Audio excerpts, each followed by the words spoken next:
2024 has been an extremely busy year from a geopolitical perspective. And as we're entering the last few days of the year, this is a good time to look at what 2025 has in store for us and what we'll be watching at Geopolitics. Here to discuss this is Geopolitics founder Adnan Khan.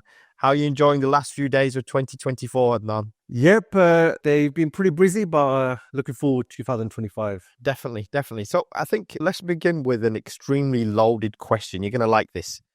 Will 2025 be the year Israel and the US go to war with Iran? Yep, definitely a very loaded question to begin with. The country that does want war with Iran specifically, and probably the only country that wants a war in this region is actually Israel. It's all Israel's talking about. It's all Netanyahu's talking about. There are talks about a ceasefire and a permanent deal about Gaza going on. And all Netanyahu can talk about is Iran's nuclear program. If you look at America, Yusuf, there's a mothership on the coast of the Atlantic and is sending drones into America. And they're saying it's a mothership from Iran. I mean, you literally couldn't make this stuff up. So it's Israel really, because Israel senses the opportunity. It's sent Gaza back to the Stone Age. In Lebanon, they're depopulating. It's just in the last 3 or 4 weeks, just got an opportunity of a lifetime in Syria to set that country's military capabilities back. And really, the only country that remains that it would like to really set back and weaken them is Iran. And with Trump coming back into office in 20 days' time, as far as Netanyahu's concerned and the right wing in Israel, they've got 4 years really to do what they've always wanted to do. This is their dream, to really knock out Iran's nuclear program, weaken Iran, and send them back. So the question really for 2025 and what we're going to be watching is Israel can't really do this war on its own. We saw it with the 2 attacks they've done on Iran already, that when it comes to Iran, we're really getting to the limits of Israel's capability. So they need America. And they're going to have to drag America into this. And that's really the politics we're going to have to watch. Can they, can't they? Trump doesn't like war, apparently. He doesn't want a war. He's been quite critical of wars, especially in the Middle East. Can Netanyahu drag America in? The Israelis and the pro-Israelis are doing a lot of work in America to really build up the momentum that Iran needs to be dealt with. Effectively, what the pro-Zionists are saying, we've knocked out Hezbollah, we've knocked out Hamas, we've knocked out Syria. The only thing that remains is Iran now. So I can't say definitively will it happen in 2025. But yeah, the drum beats of war is beating, and that's the direction Netanyahu's trying to take America in. This has been going on for 15 months now, almost 15 months. And I don't think anyone thought it would go on for this long. Can we expect to see any resolution to this crisis in 2025? I think that's really on the minds of everyone, Yusuf. There's obviously ceasefire talks going on. There's talks about the ceasefire turning to some sort of permanent resolution to this issue. But I think we've got to put this into perspective, Yusuf. Israel is murdering on average 250 people every day in Gaza. 175 of these, Yusuf, every day are women and children. So these are people that have nothing to do with October 7th, anything like that. There's no let-off by Israel. They've now invaded Syria, not just invaded Syria. They have now permanently, Netanyahu has said that the Golan Heights deal was made with the Al-Assads and they've gone. So he's ripped up the deal. So as far as he's concerned, Golan Heights is now completely annexed. And they've actually gone further into Syria and annexed that territory. In Gaza, Yusuf, they've set up the Netzarim corridor. This is a 7-kilometer wide strip of land that cuts Gaza into half. And what the IDF has done is the northern part of Gaza, they completely emptied out the area. They demolished the homes of the people there in order to construct military roads and military positions. Haaretz reported just this week that Israeli soldiers have been told to kill anyone who enters this area. So what Israel's doing is depopulating these areas under the guise of security. Now, where have we heard of that before? This is the exact same argument Russia is using in Ukraine. It's saying that for our own security because of NATO, we need a buffer area, which is the Donbass. It's exactly what Israel's doing. But for some reason, when Israel does it, it's perfectly fine. They need security. When Russia does it, 16,000 sanctions are put on them. So going back to your question, when we talk about is there going to be any resolution? Well, how can there be a resolution, Yusuf, based on what I've just told you. Israel is actively committing a genocide. Human Rights Watch, Amnesty have said this is a Holocaust. It's actually taking place. So any negotiation, any talks, Israel is giving lip service and still continuing what it's doing. So what I expect, Yusuf, in 2025, I can't see Israel doing any letting up on this. In fact, the last 3 weeks with the fall of Syria, everyone's mind being on Damascus, it's been on Syria. No one's watching Gaza. The killings and the massacres are still going on. The depopulation is still going on. Nobody's watching Lebanon. So in 2025, Israel is going to want to consolidate this. Israel's going to want to make this it's going to try to institutionalize it, make it permanent. And from an Israeli perspective, it's an opportunity of a lifetime. The Americans are largely backing them on this. And with Trump coming in, Netanyahu probably feels he's got even more leeway to do this. So really, I don't see a resolution to the crisis. I do potentially see a resolution based on Israeli terms. And the Israeli terms are very simple. It's the complete capitulation of the Palestinian people to Israeli demands.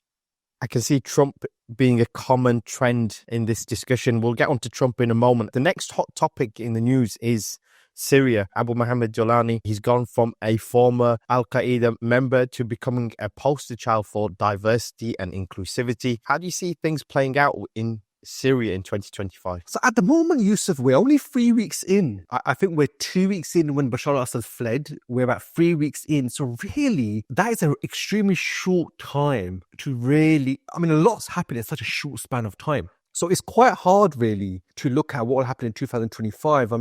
What can really outdo what's happened in the last 3 weeks? But if we look at what's going on, Israel has taken full advantage of the loss of the central government. And what it's done is it set back the military capabilities of Syria immensely. The Israelis say they've destroyed 85% of the strategic military assets of Syria. In the south of Syria, the Golan Heights, Israel's taken that over, and Israel's actually taken over what is formerly Syrian territory as well. In the north, the Kurds control the northeast of the country. In fact, 33% is in the hands of the Kurds. In that same area, we now know this week, there's 2,000 US troops there controlling the oil wells. You've still got the Alawites in the coastal region. And what you've seen the last week or two, everyone who's anyone, France, Britain, Germany, America, they're going over to Syria. They're meeting Jolani. There's talks going on. The talks are quite straightforward. We expect that's what the international community is saying.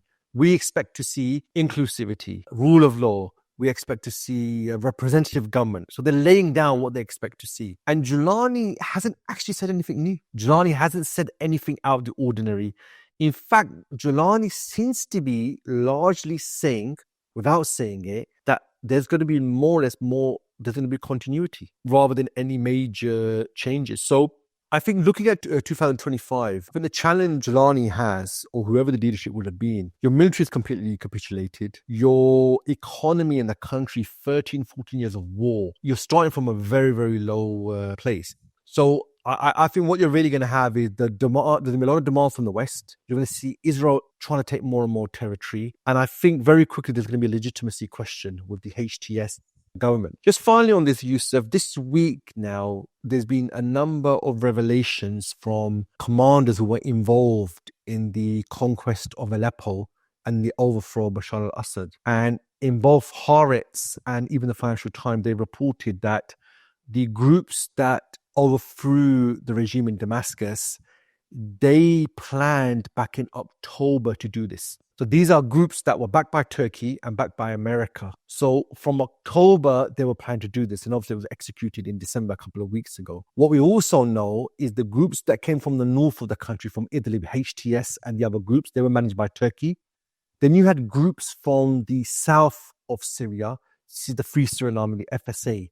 And what we know is the communication between the north and these southern groups was via America's base in the south of Syria, which borders Iraq. So America is at the center of what's happened. So really from October, the overthrow of Bashar al-Assad had been decided. And this probably deserves a whole podcast on its own. What actually happened? How come for 13 years these guys couldn't overthrow the regime? Then in 3 weeks it happened. But it shows you that things are not settled in Syria.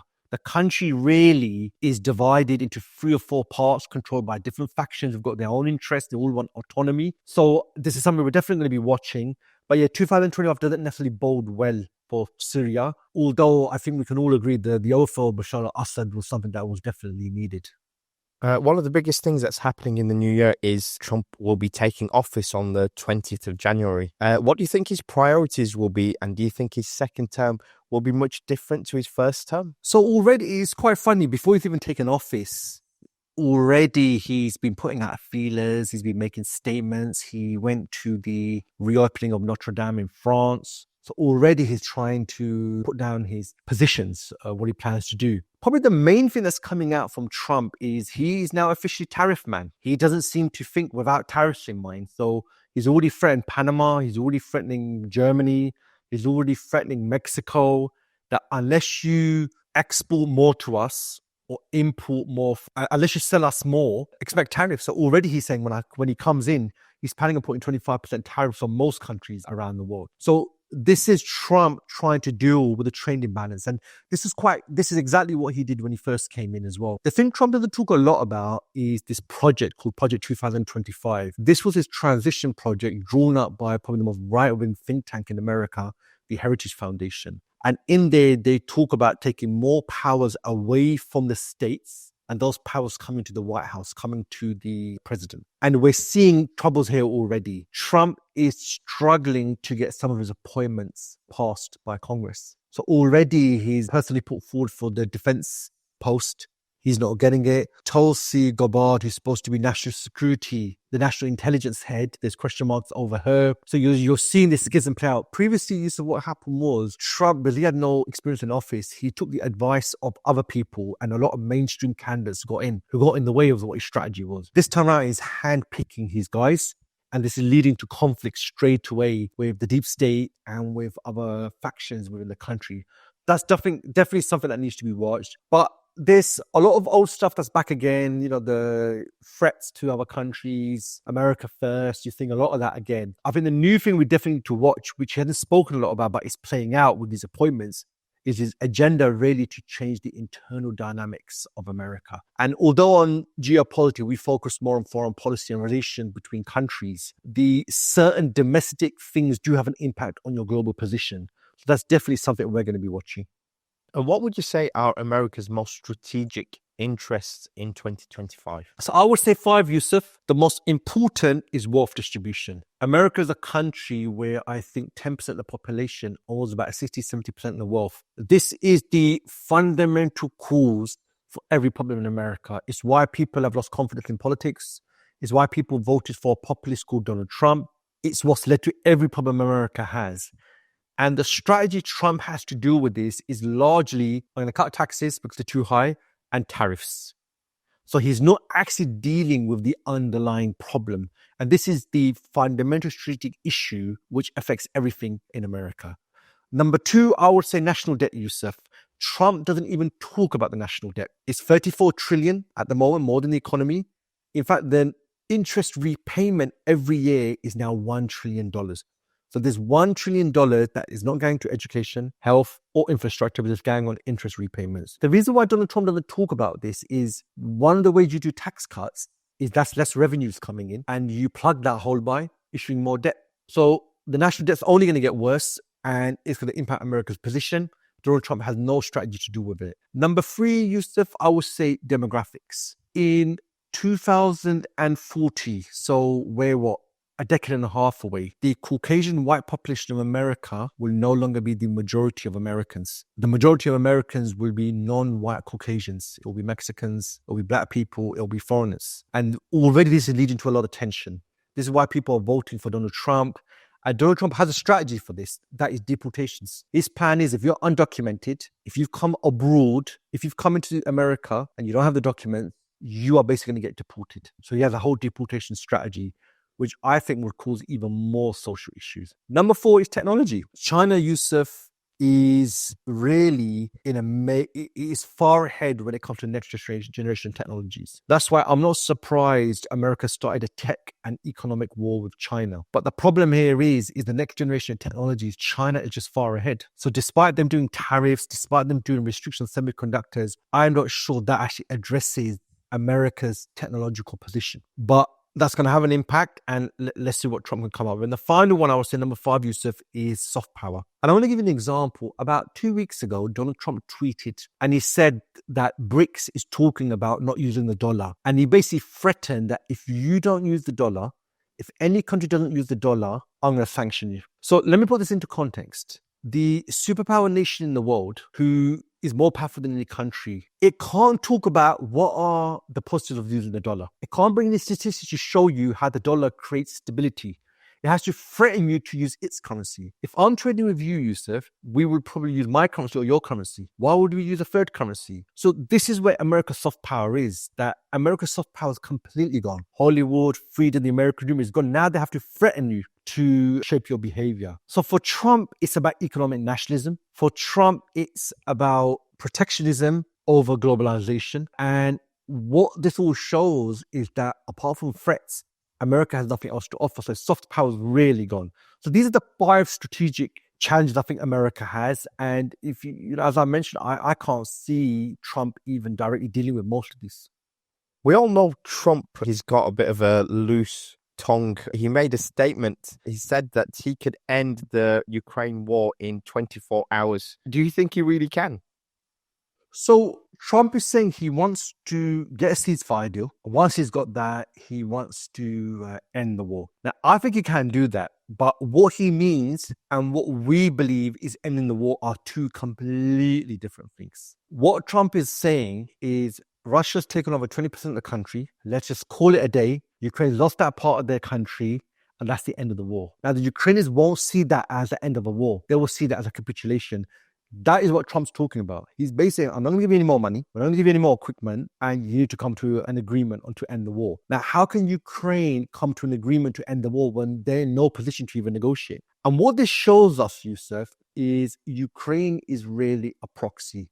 This is a battle between Russia and America. And this is not the end. This is the beginning. The Ukraine was just a proxy where they battled it out. And when Ukraine comes to an end of the war, the battleground will move somewhere else because the competition between Russia and the Eastern Bloc and the West, that's been going on for a long time and it's going to continue.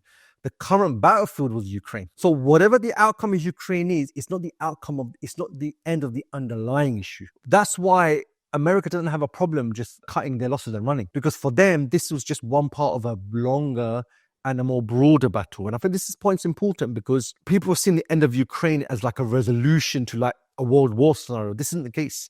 What this is we armed you to fight. It's coming up to 3 years now, and we don't want to arm you anymore. So either you fight on your own with what we're giving you, or you just negotiate.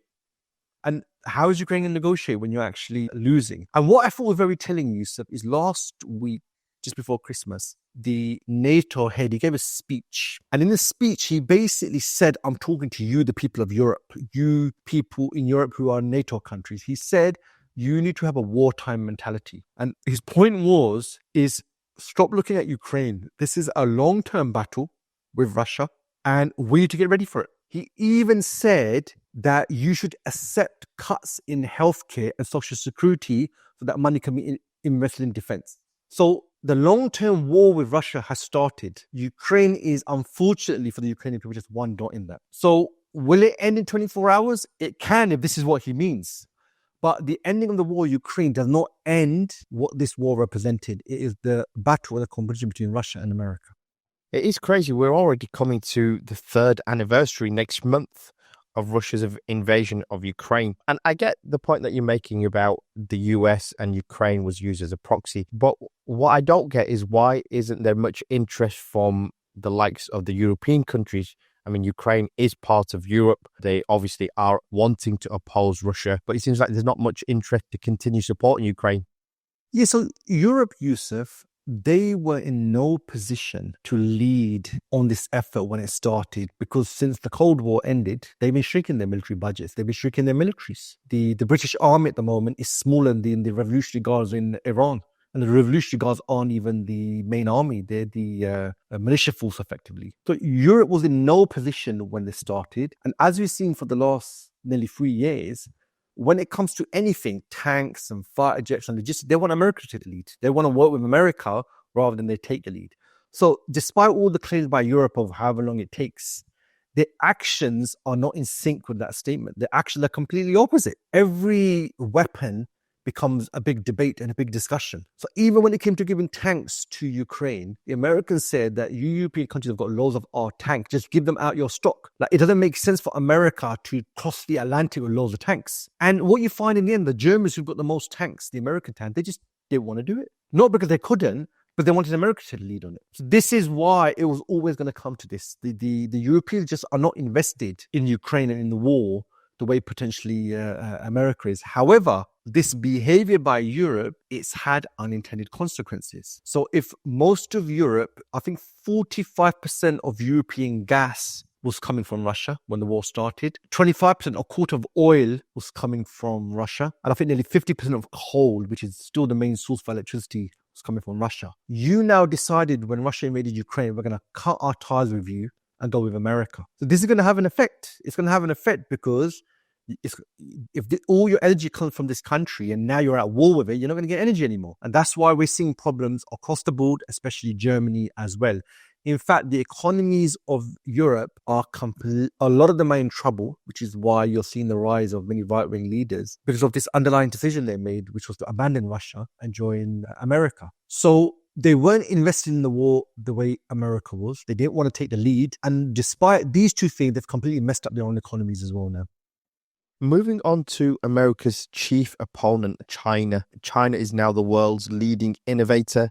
It's a green superpower, but it's struggling with its economic growth at the moment. What can we expect in 2025 from China?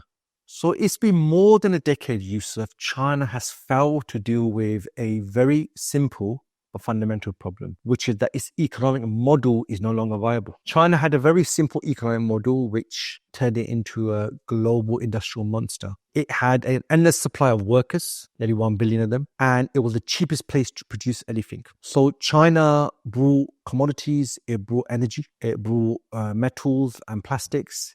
It converted them into final products, and these were put on ships and exported to the rest of the world. And this model worked perfectly fine until the global economic crisis in 2008. When the global economic crisis happened, the West went into recession, the double-dip recessions, so they reduced their imports from China. So China realized that their model is so one-dimensional that they need to try and reduce their dependency on exports and to the West. But more importantly, they need to change the economic model. And this is where they've struggled. They threw loads of money at stimulating the economy, and all this did was led to a bubble in their property market, which has now led to China to become completely indebted. This year, Yusuf, we've seen 2 rounds of stimulus packages by the Chinese government in order to deal with the economic problems they've got.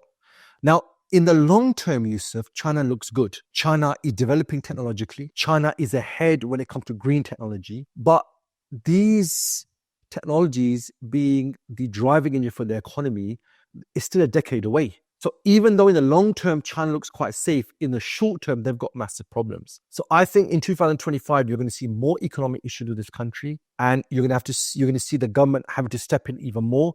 Now, what didn't help was obviously COVID. They completely closed their economy and they really struggled to get back. So I think these problems will continue into 2025. None of these problems have got to the point where the regime's positioned at stake with the social discontent. It hasn't got to that point yet, and that's something definitely we're going to be watching in 2025.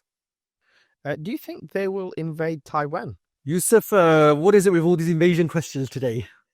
It seems like that's the theme in 2025. So I actually think China invading Taiwan actually looks more unlikely now, even compared to this time last year when we spoke about China. I just think the Chinese look at what's happened to Russia and they can see what will happen to them. Russia invaded Ukraine. There's 16,000 sanctions on Russia, the most sanctions in history in any nation. Russia has been kicked off out of the financial system. It's been kicked off SWIFT. Russia has even lost its energy reserve, the cash it had in financial institutions.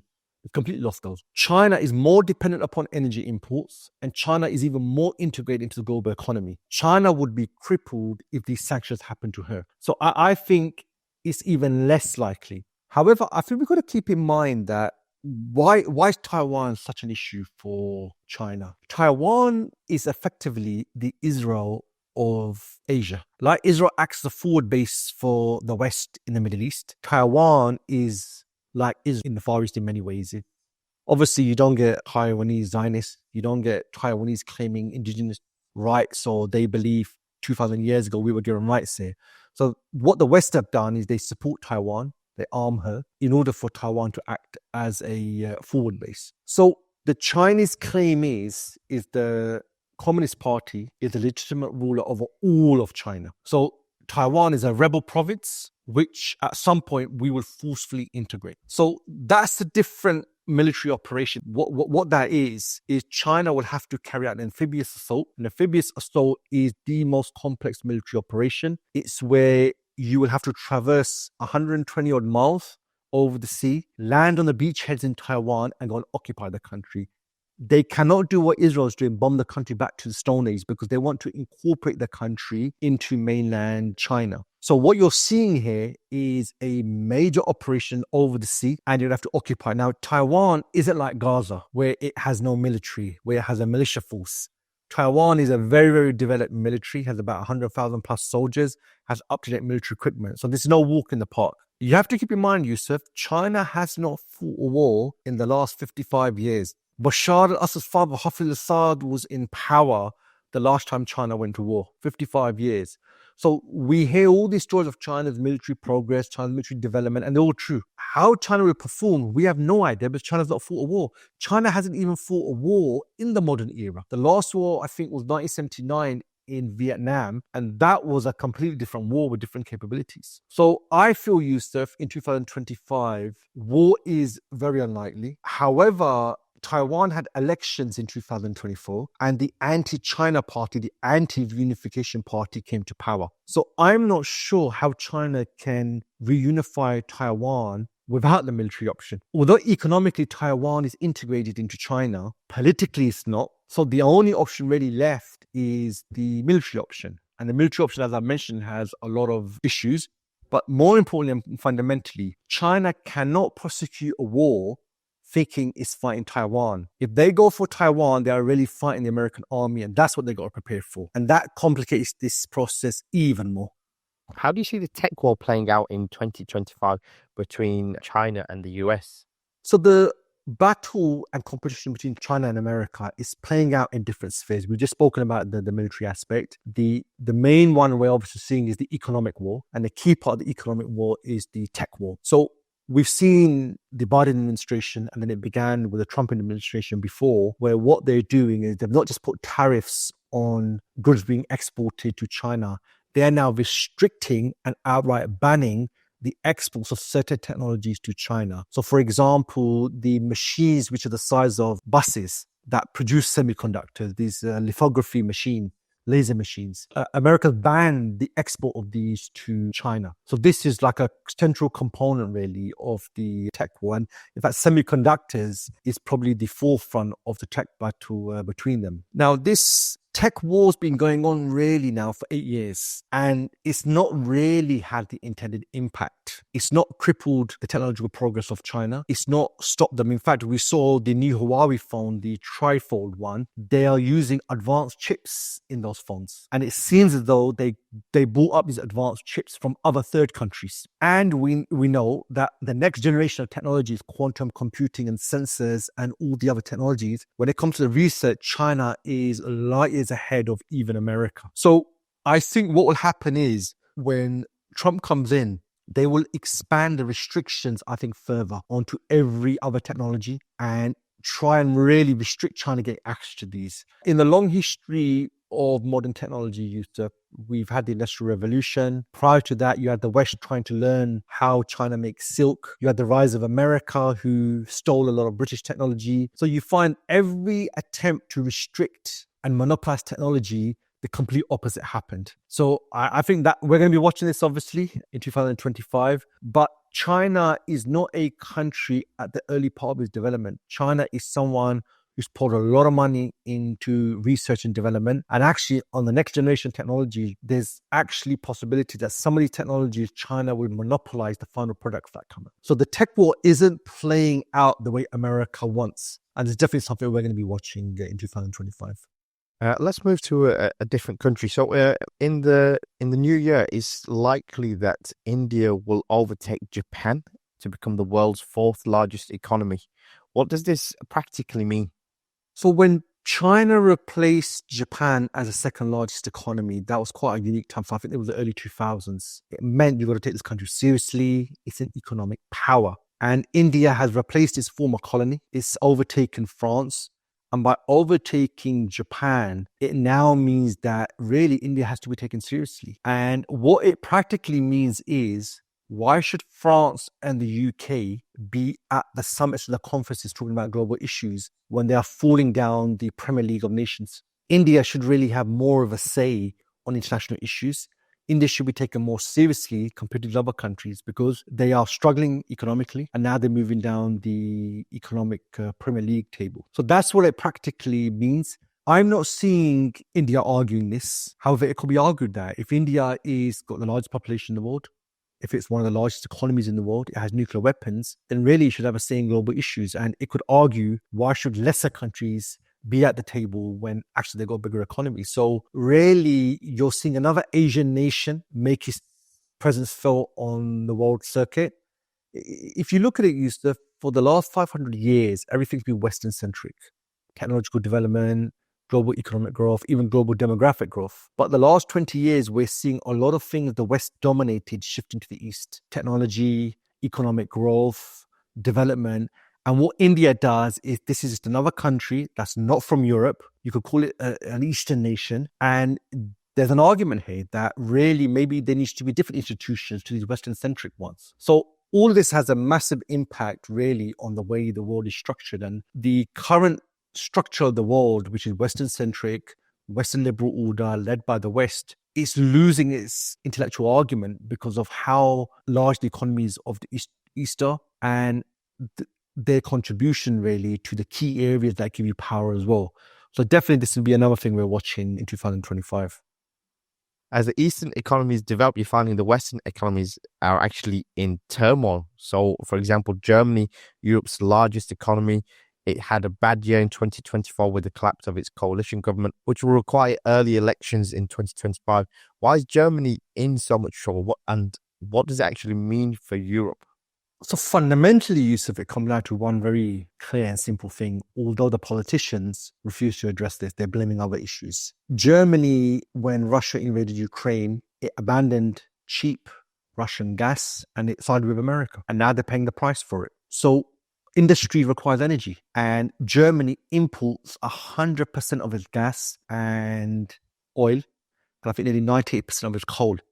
This country is completely dependent upon imports for the key input for your industry. So by abandoning Russia, that pipeline has got no gas coming through. The Nord Stream was blown up and this had an impact. So their industry is struggling and 10% of Germany's economy is automobiles. And not surprisingly, Volkswagen in its 84-year history is now closing down some of its factories. Now it's actually planning to shift some of its production facilities to China, where it's cheaper. So Germany is in complete turmoil. So the coalition government that collapsed, Yusuf, well, firstly, the elections were due, I think, next August, September. Now they're going to happen much earlier because you had a three-way coalition, which included the Greens. And what the Greens have found since they come to power is all of Germany's policies have been anti-green. They've all been more fossil fuels, more nuclear energy because they've abandoned Russian cheap energy. So these were pipelines that were built during the Soviet era, and they took the Siberian oil fields and energy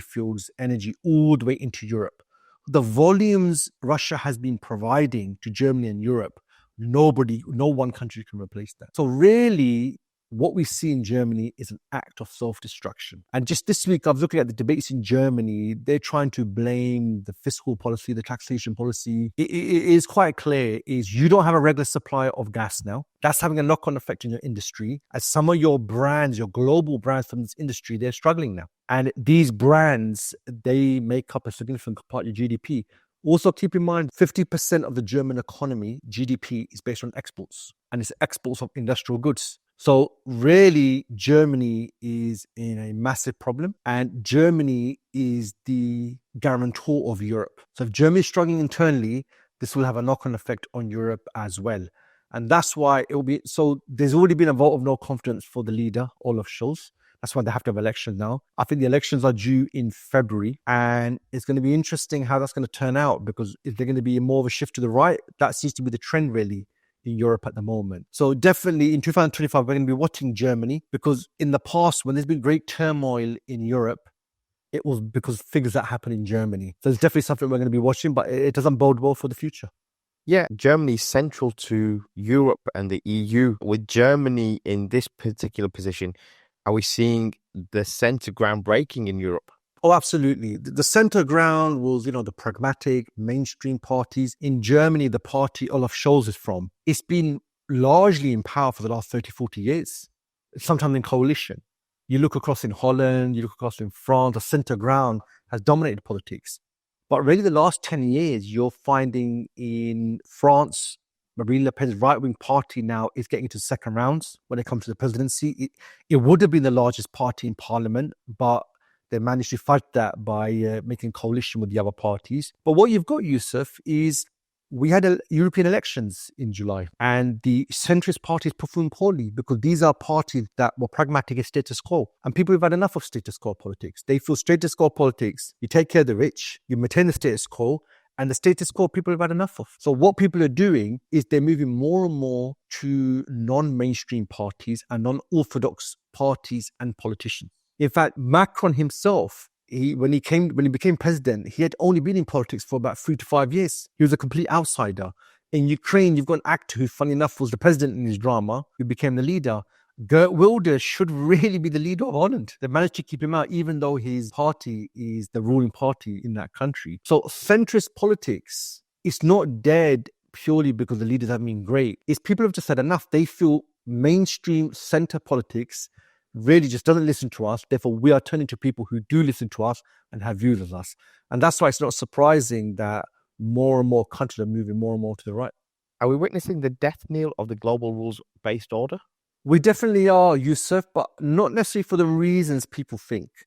Most people look at Russia, look at China, and say these are growing countries, powerful countries, and this is probably the end of the Western liberal order.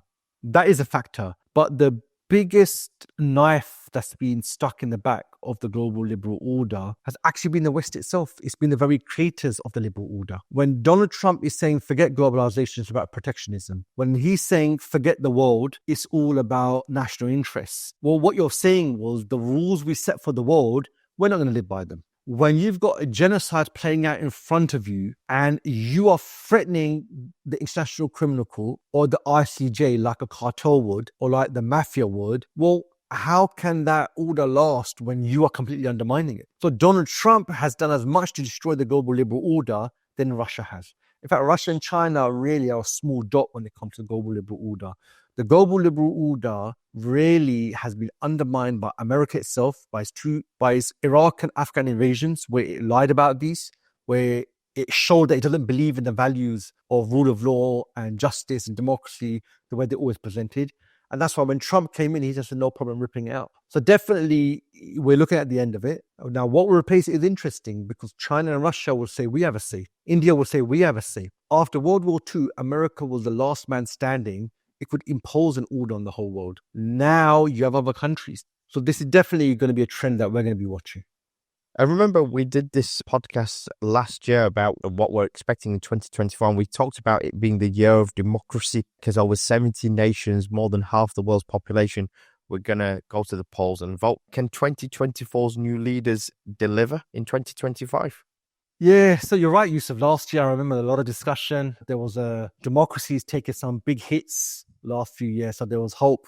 You got elections coming up. Now, interestingly, Yusuf, a lot of incumbents lost their seat. Very few incumbents went on and won the election. Look at the UK, you look at America, you look at South. A lot of these places you find incumbents lost their position because people have had enough. However, what you find is whoever, and some of the leaders we already lost. Casina got overthrown. She probably thought when she won the election, she's got a next legacy is secured. She hasn't. I'm sure Bashar al-Assad didn't think at the start of 2024 this will be his final year. Now it is. And whoever the leaders are, really there are two fundamental issues they're facing around the world. You find that they've got their work cut out because the economies are not working for the people. And especially in the West, immigration is a major issue. And the problem the West has is people are turning more and more against immigrants, more and more against foreigners, but they need them because of their declining populations. So how do you balance it? How do you marry these two together? Until now, they just keep lying to their people. They keep saying, yeah, we're controlling immigration, we're putting restrictions, but the amount of immigrants coming in is still in high numbers. So you've got economics and you've got migration. They are pulling in different directions. So whoever the leaders are, they've got their hands full.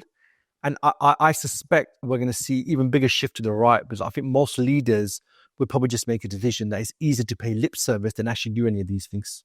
One thing that I've noticed is climate politics. It's not really been on the news that much. I think a lot of other things are kind of dominated. Are we seeing a decline in this? Oh, absolutely, Yusuf. The Ukraine war, I wouldn't say it's the death knell in climate politics, but it's taken a big hit. Climate politics was, we need to reduce emissions and we need to have dates and targets that we're going to do this by. So generally you had 2030, 2040, where you're going to go more and more green and reduce your fossil fuel use. But because of the Ukraine war and because of sanctions on Russia obviously is a main global producer really when it comes to oil, gas, and a lot of minerals. So what you find, most countries dealt with this by delaying their target that they were supposed to achieve, that they pushed them further down the century. What you find, some have completely abandoned their target they were supposed to meet. And what you find is all the plans to close down power plants, close down nuclear plants, to reduce the use of oil, all of these have basically been abandoned. So the Green Party, that's part of the coalition government in Germany, they've completely lost credibility.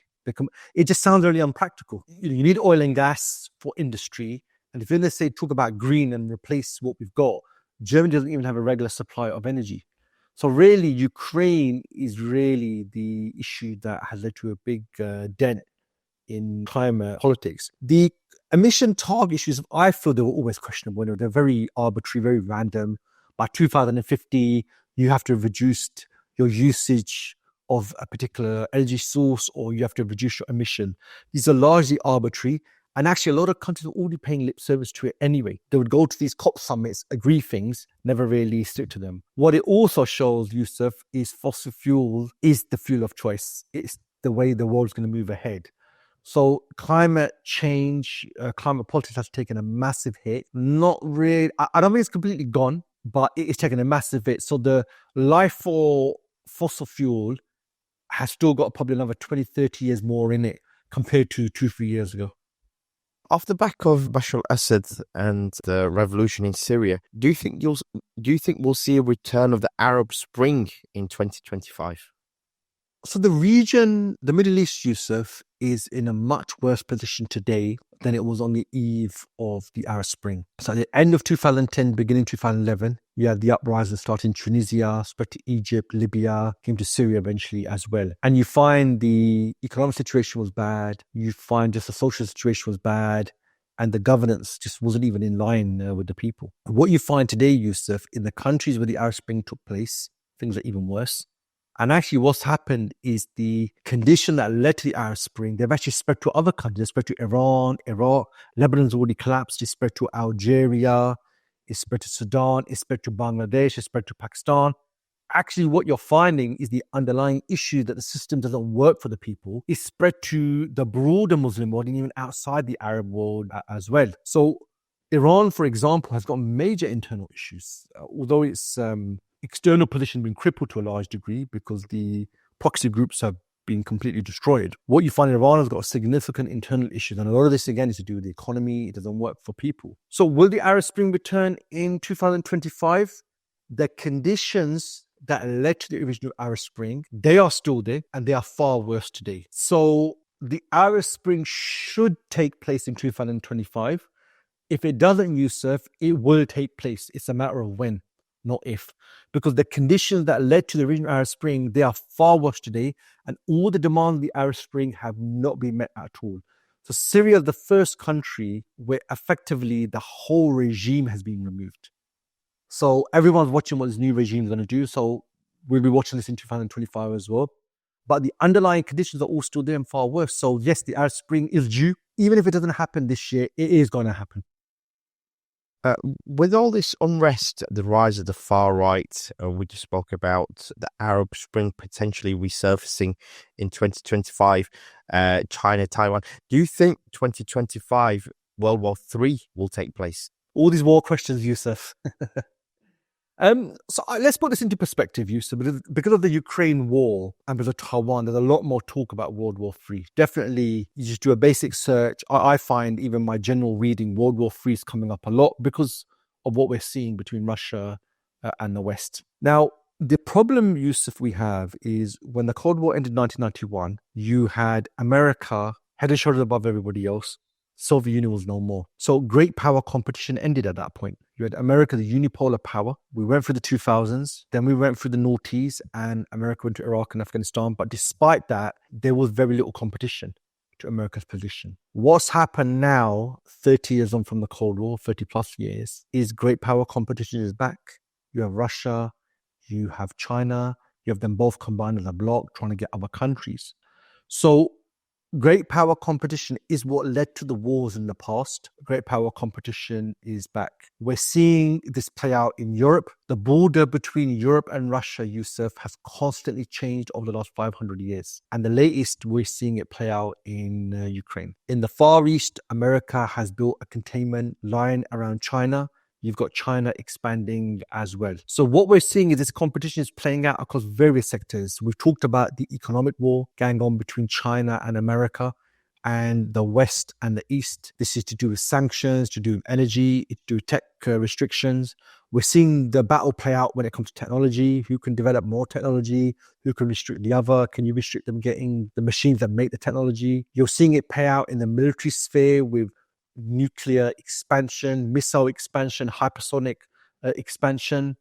So what we've got, Yusuf, is there is competition over the future of the world. There is competition on what the world should look like in the future. So America wants a world where she's at the center and she's supported by her allies in the West and they maintain the status quo. On the other side, you have China and Russia, both combined or sometimes even separately. They don't like the setup because it's rigged towards the West and they believe there needs to be multiple powers in the world or there should be regional powers in the world. So this is not an ideological battle like it was during the Cold War, but this is great power competition, and war, Yusuf, is politics through other means. So the answer to your question, will World War III take place? All the things that lead to war are already taking place. And in some ways, Yusuf, a world war is probably inevitable. And what probably confirms this is the fact that the NATO head said just before Christmas that NATO countries need to have a war-like mentality. What he's saying is the Ukraine war is coming to an end. However, the competition between the West and the East, that is only just beginning. And that will play out. So not to end on a dampener, they are getting their population ready for World War III. They're saying we need to invest more in the military. You need to be ready to make sacrifices. So will it be 2025? I don't know. But there will likely be a war. But the reason why I say there's going to be a war, because war is just politics through other means. Thanks for your time today, Adnan. Our full forecast will be out on the 1st of January 2025. Something to look forward to. We hope to bring you more content and podcasts and further insights into 2025. I'm Yusuf. Thank you for listening.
you.